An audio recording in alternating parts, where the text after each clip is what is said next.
We're here to discuss the power of the introverted mind to self-liberate, which basically means being silent long enough that you get clear and have an insight similar to like the Buddha, an awakening, enlightening insight.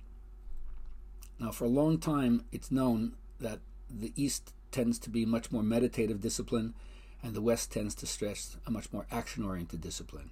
And although meditation is a much more passive type of action, still is an action.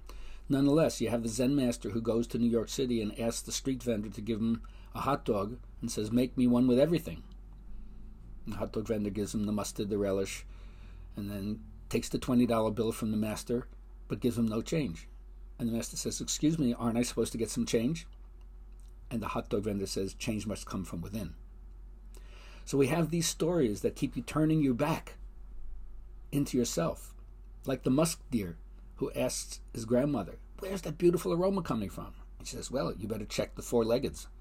So the deer goes out into the forest and checks all the ones that have 4 legs, and the muskrat and the skunk and the beaver and the antelope, but it's not coming from them. Goes back to Grammy. "Grammy, it's not coming from the 4-leggeds." "Well, why don't you go check the finned friends?"